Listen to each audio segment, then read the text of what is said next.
So, hello and welcome back to my C++ tutorial playlist. And in this video, we will take a look at how to work with databases in modern C++. In the last videos, we have started to implement a to-do list app. And so far, it can't store persistent data. And for that, we would like to introduce databases in this video. And the libraries we will use in this video series is one's SQLite, which will be used for most applications, and also PostgresQL, which I also want to introduce for more complex applications where SQLite might not be sufficient.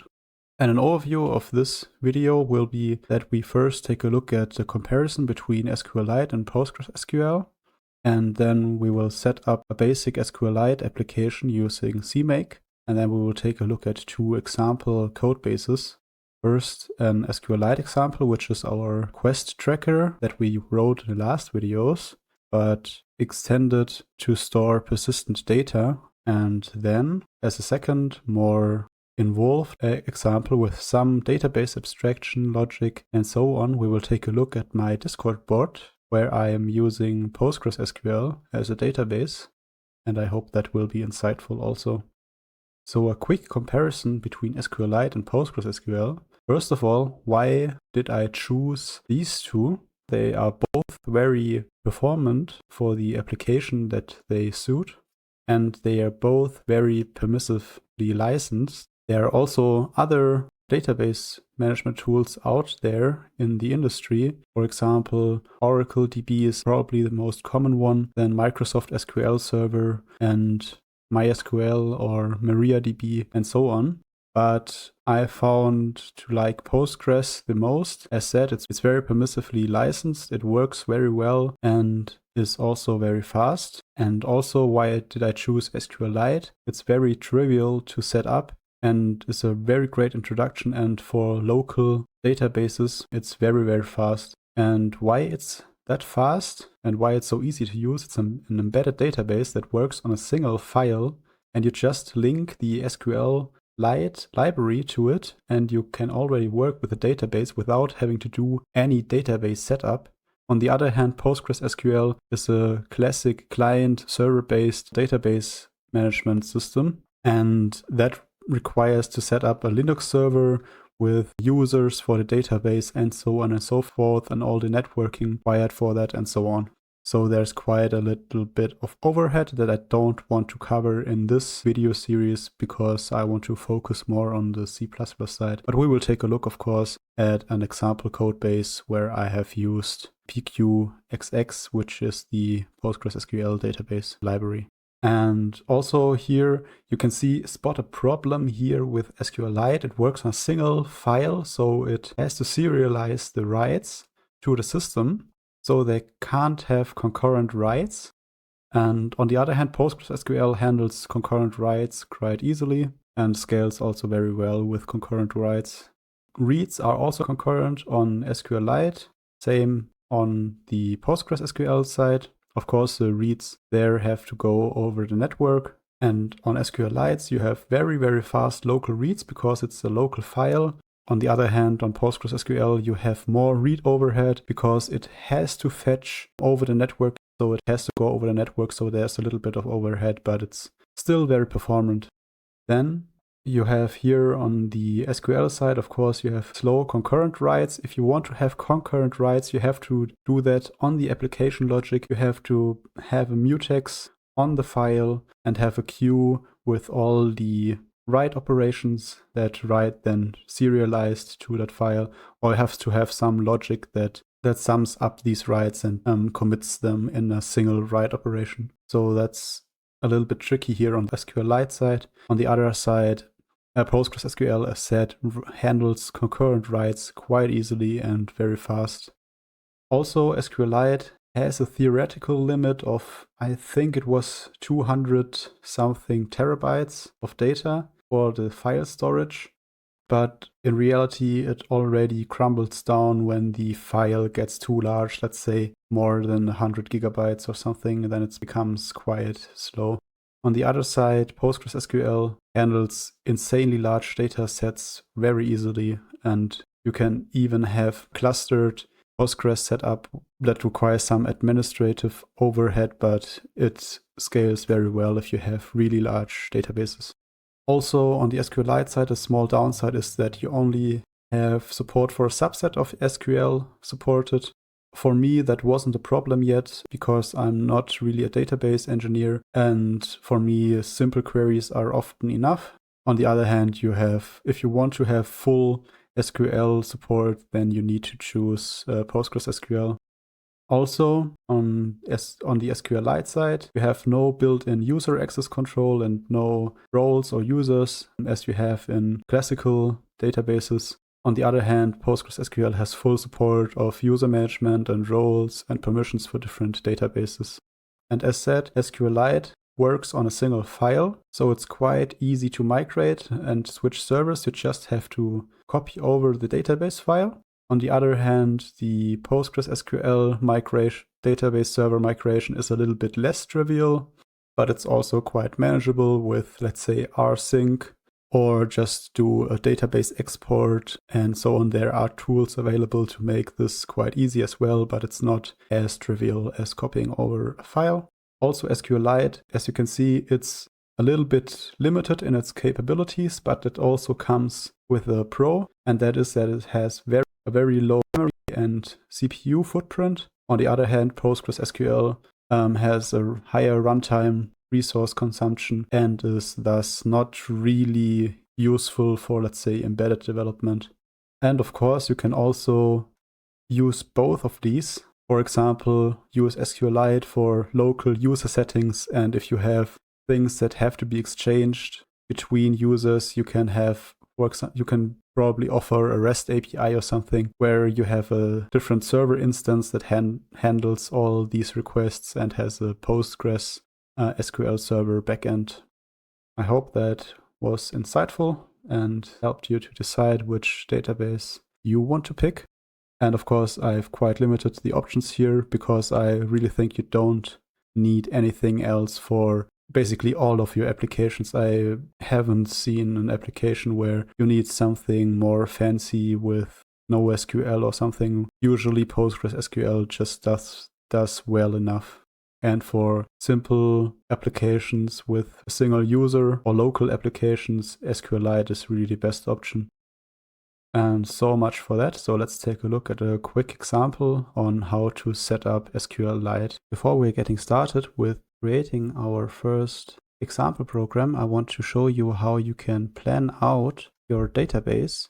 So especially for more complex applications, this can make quite a lot of sense. And the tool I'm familiar with here is ERD+, but you can use a ton of different programs. There is, for example, one especially for Postgres, and there are many other ones. But if we are here, we can just create an ER diagram and hit create here.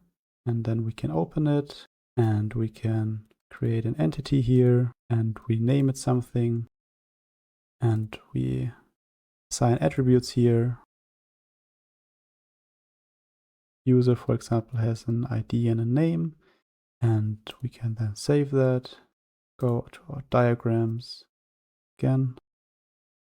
And then we should be able to convert it to a rational schema, but that looks like it's not supported right now. But from there, we would be able to generate our SQL for us. So at our desktop, we want to take a look at how to set up SQLite. Let's make a new directory for our project. Let's call this SQLite example maybe. And then, of course, what we need is to have a CMake list, top level CMake list, txt. Then we want to have a CMake directory for our CPM CMake and possibly other CMake scripts later on. And then a source directory, that. And then inside of our source directory, we want to just have a simple example source file. So let's go ahead and open our CMake lists. Here we have our usual boilerplate, 330. And let's call this project example.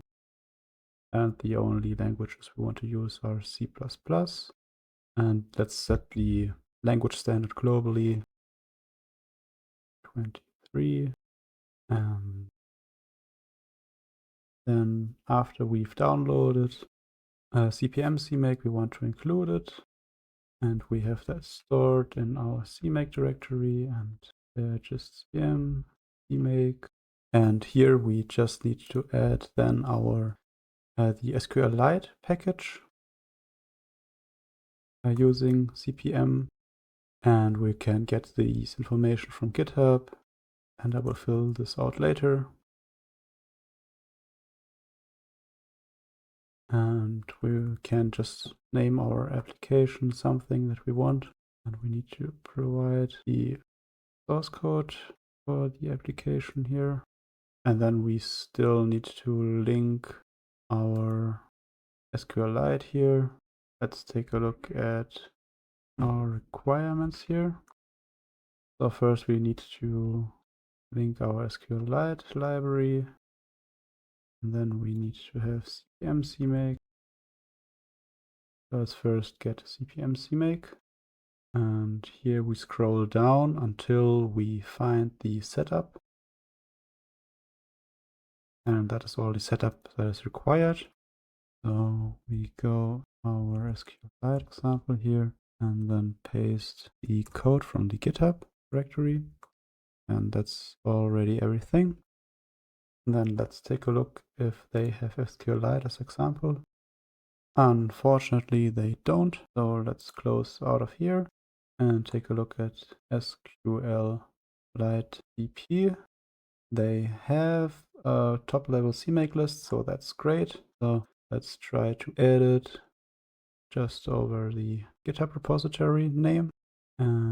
Let's call this SQLite GitHub repository. This one, paste it in, and then let's also specify the version that we want. It has to be 3.something. That's 3.3.3 is the latest one, so let's use that. And then we can link it, target, link libraries, and of course we've named it app. And there we want to privately link SQLite to it, like so. And then we should already be done with our CMake. So let's switch over to the source code, where we then should be able to already use SQLite.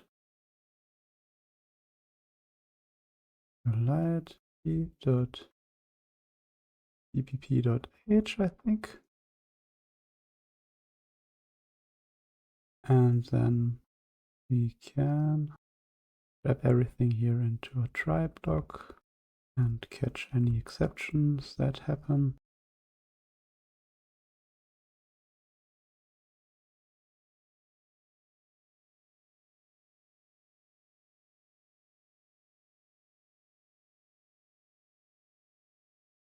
Like so.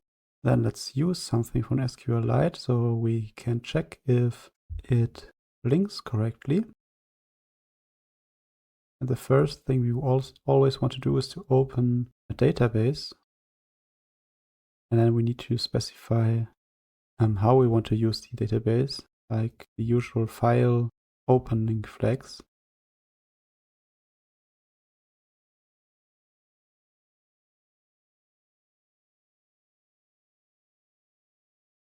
That should already be enough for now to check if everything works correctly. So let's go out of here and create a build directory and run the configuration step.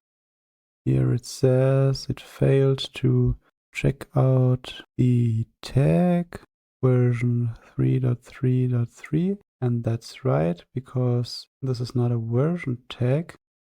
Let's see. As you can see, it only needs that. So let's take a look. So instead of tag, we need to specify git tag here. And let's rerun it, see if that works. And that seems to have worked out. Then let's see if we can compile it.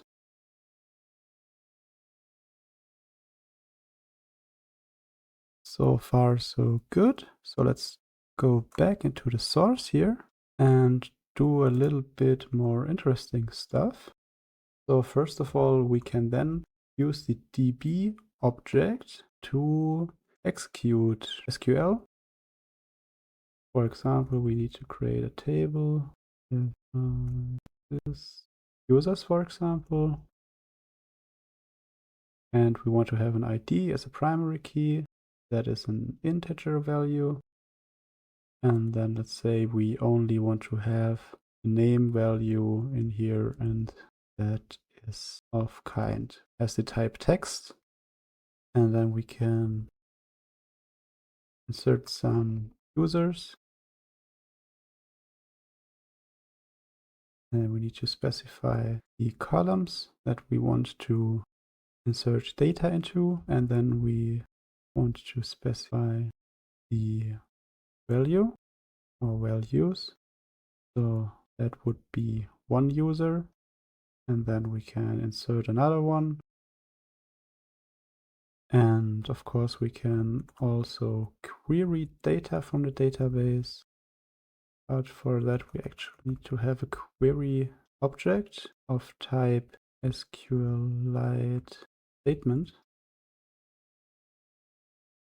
And then we can select all the columns from the table users that we've just created.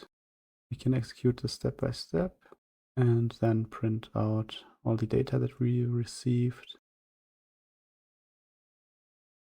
Basically like this. This should then output every user that we have in the database. And of course, every library is a little bit different, so you have to consult the documentation. For example, if you use PQXX, it's a little bit different, but fundamentally they all allow you to execute database statements and queries. And yeah, this is just an example for this particular SQLite CPP library. And let's see if this actually works. So let's recompile this. And of course it didn't work. And yes, of course, we did mean execute step. So I think we need to first convert them explicitly.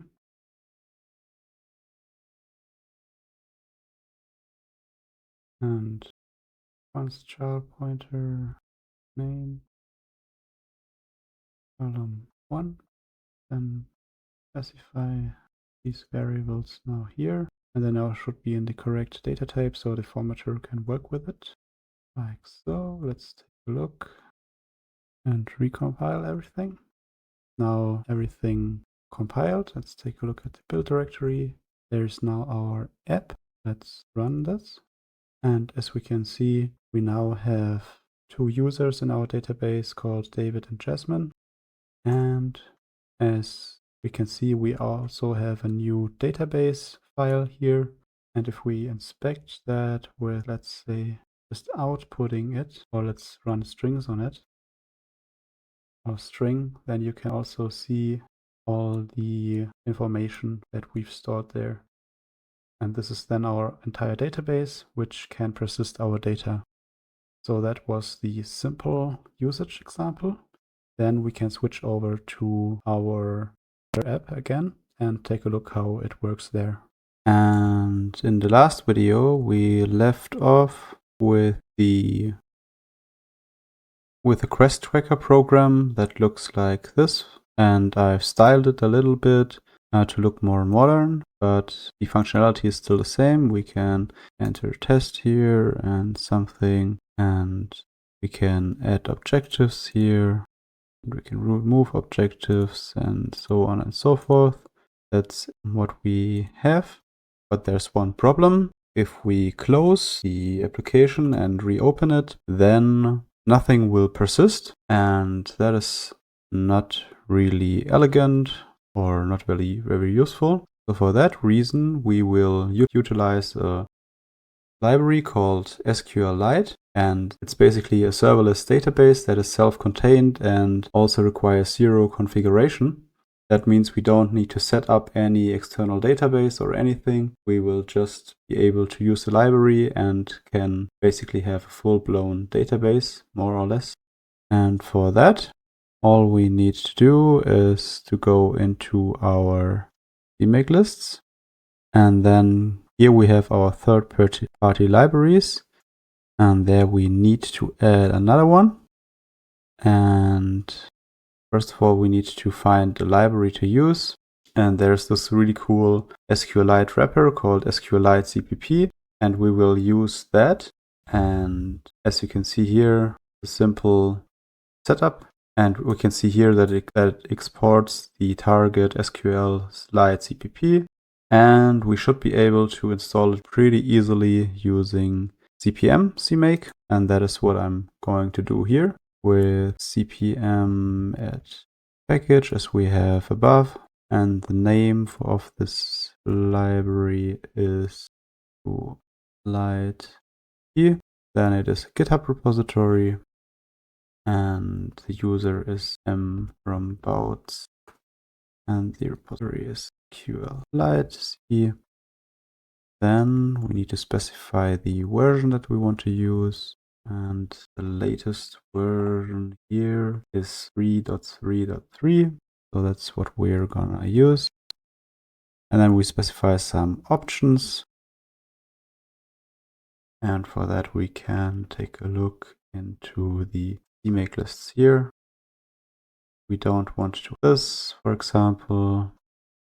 And we want to use the internal SQLite. We don't want to specify a new external one. So we just look into here and see what options are there available here and what we want to set. I will close out of this browser again. And so what we want is SQLite underscore internal SQLite. And we don't want to build the test. So SQLite cpp enable test we will set to off. And that should already be it. After that, we should be able to link to SQLite cpp. And let's see if that works. Target link libraries to IMGUI. And then we go into the source directory. Okay. And here we can link it to the to-do list app privately also. And the target that was exported is called SQLite cpp. And that should be enough. We don't need to link SQLite 3. So because we specified that we want to use the internal SQLite that SQLite cpp provides. So this should be okay. So after that, let's make sure that we can actually use SQLite. So here are our third-party libraries. So let's create a new tab here for our SQLite. SQLite bh. Like this. Let's see if that would already work. So that didn't work. So this should be version, but git tag. So let's try this again. And as we can see, it built. So far so good. Let's go back into source directory and into the main. So now we are back in our quest tracker directory. So let's take a look here. First of all, we have all of the usual boilerplate. We have some helper function that downloads CPM automatically for us. Then we also include CPM CMake here. And this one is the stuff for the graphical interface that we had before. Here we add IMGUI also for the graphical stuff. And here we have the SQLite C++. library that we also added in the simple usage example. We specified some options here for the SQLite internal, which we have set on. We've also specified the option that we don't want to build the tests. Then this is also again for the graphical user interface. And here we link our graphical user interface. Here we just add our source files and say that they should be outputted to the bin directory in our build step. And here we copy our resources that we have in the rest directory to our build directory in the bin directory there. And here we have stuff for testing. Obviously, this is basically all the stuff we had for the SQLite CPP library in the test application we also have here now. Let's take a look at the source, how that changed. So let's take a look here. And as we can see, we've extracted all the functionality into our task lists. And as we can see here, we now store the task list then in the database. And in the constructor, we create the table if it doesn't exist and provide the database file here to the constructor of the MDB. And the MDB is a SQLite database. Did I open the right one? Task list, here we have it, SQLite database. We delegate that here to the constructor, the database file that we pass in. So we have a light abstraction, so the user code or the application code doesn't have to be concerned with database creation and so on. It all happens in the background automatically. And there we just prepare a statement that we then execute. Here we do the loading of the database. We basically select every quest, and then we select all the objectives for each quest and load that into a task object, and then push that back into the tasks we have to do. So every quest becomes a task here, and then for each task we select the objectives and push that into there. Okay, and then in the destructor we can see that first of all we delete all the existing data and then create these tables again and then insert all the data that we have in the memory right now into the file. That might not be optimal, but it works. And basically here we have then a pushback to the tasks lists here. And as we can see here, we iterate over all the tasks in the task list and execute an insert statement for this. And then for all the objectives in that task, we then also insert this insert statement for all the objectives. And that should already be everything. Then let's take a look how that works.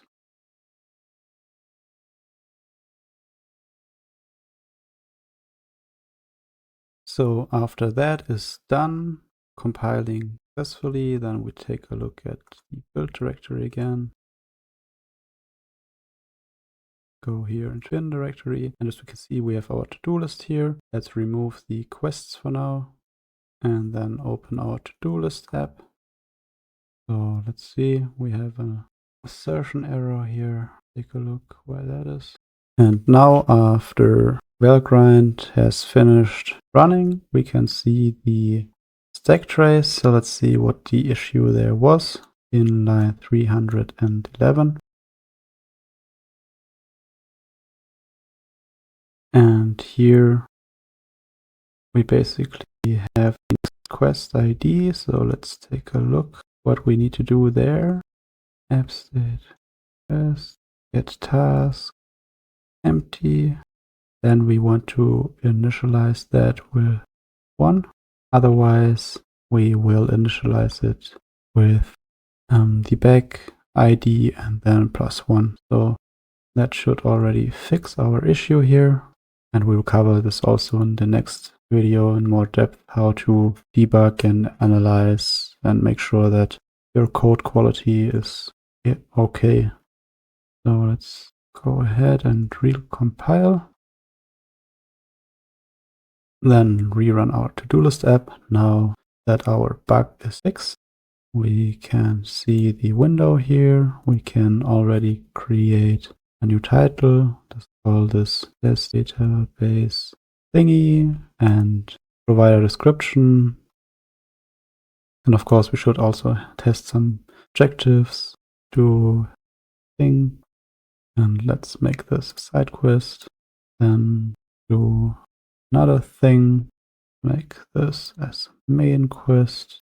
And as we can see, we have 2 objectives now. Here it is. We can already mark this as complete and delete it again. And let's do second quest, blah, and just leave it as it is, just simple thingy. Then when we close out of here, then we should see the quest database back. And when we open it again, then our tasks should be persistent.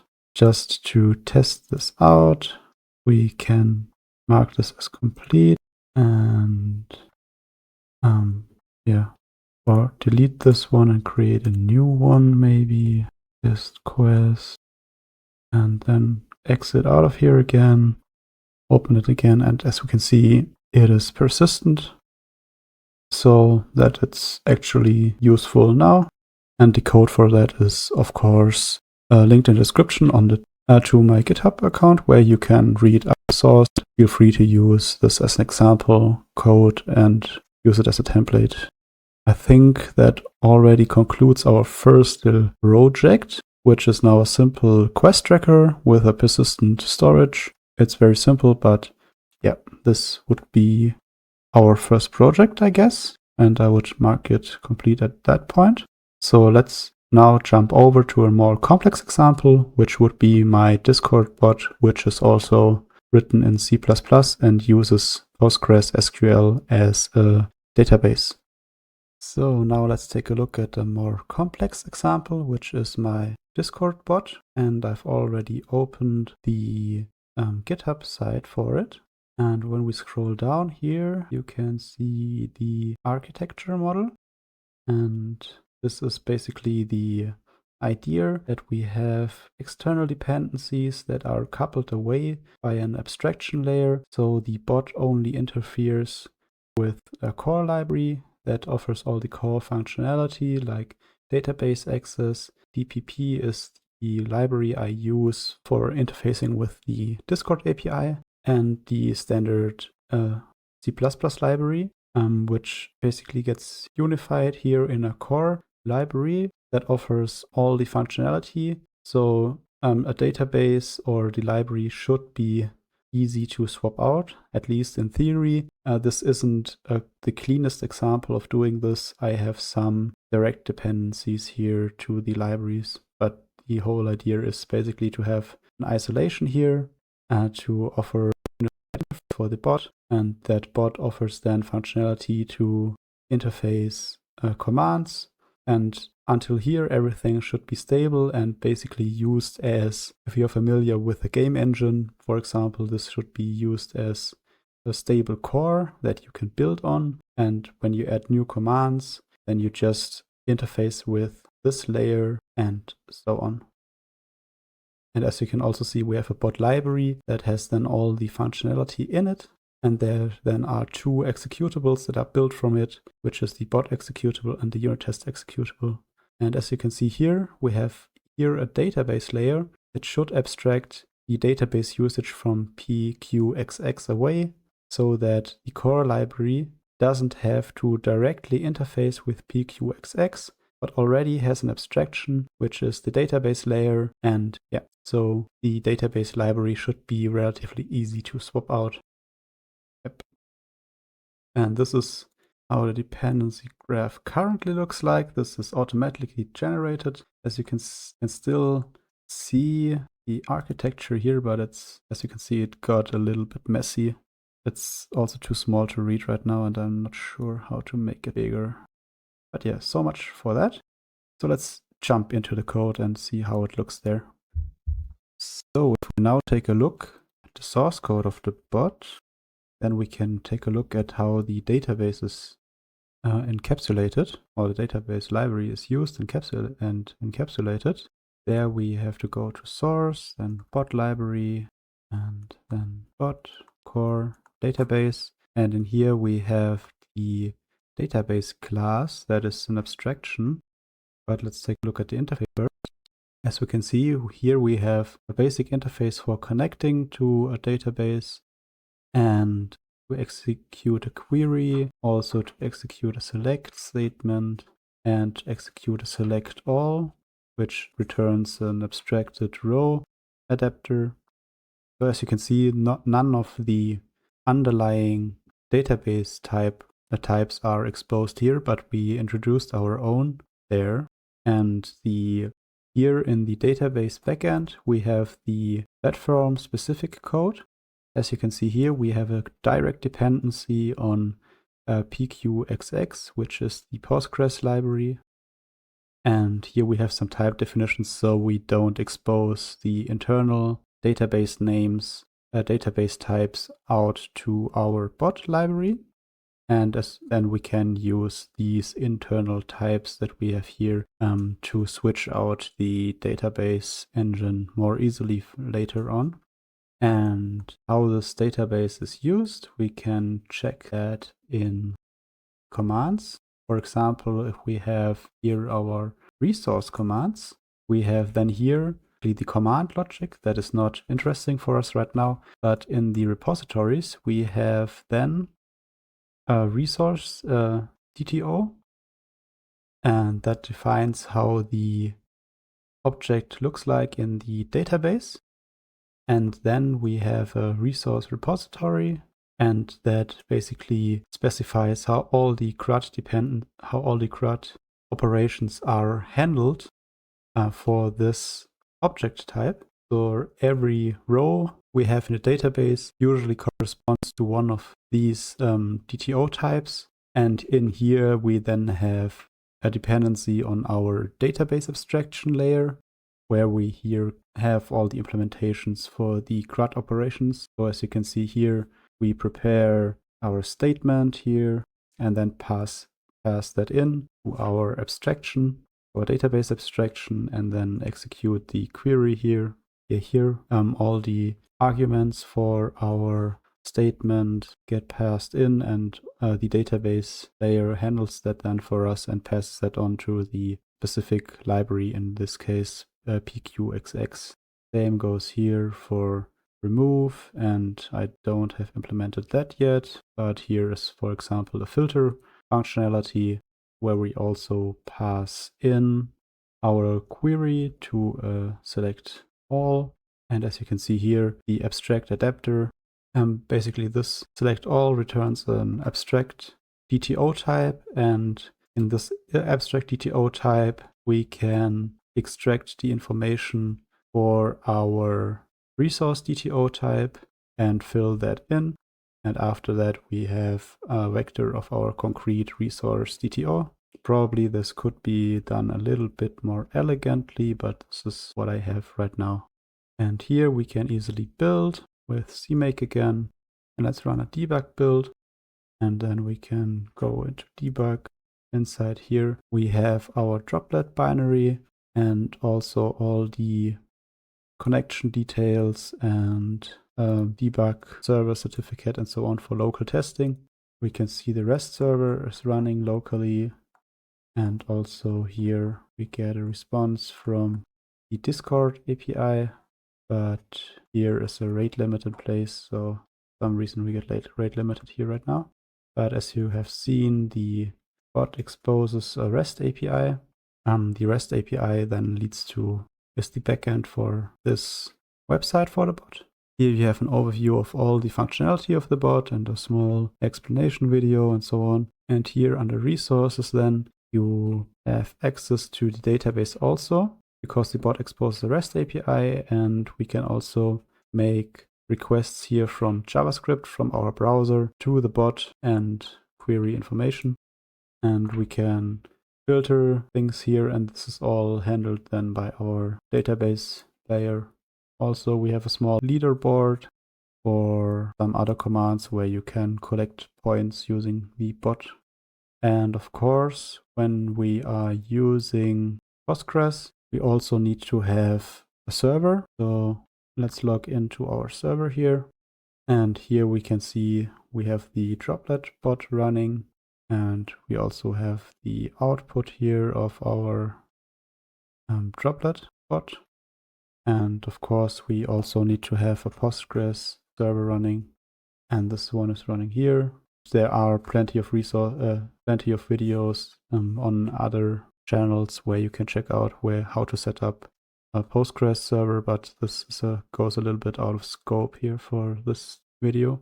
And to work with databases, I like to use DB Beaver, and for that we can see here we have a connection to our database here, and there we have all the data that has been stored. For example, also the resources that have been shared, and we can take a look through here and see here that also cool is here. And as this was only a test resource, we can also delete it, of course. So we can delete it again, and then it will also not show up in the front end anymore. And I sometimes look through this list to make sure there's nothing malicious posted here. For example, this is quite not useful. So here in DB Beaver, we can also load in our quests from the quest tracker, so SQLite databases, and we can also inspect it as we did with our Postgres database, and we can just load in the file here and also manage it with DB Beaver, as we can see here. And we could also edit it here, like for example test quest 2. Then when we save that and then go back into our project as quest tracker, then we could see here that it has been modified. And same when we go here and add a new quest with some objectives, then we create it and close out of here again. Then we could likewise see it here as soon as we refresh the database, as we can see here. And now we should also have objectives here, as we can see here. So much for our quick overview over how to work with databases in C++. We will make more practical use of this in the following videos. I hope you enjoyed, and see you in the next video.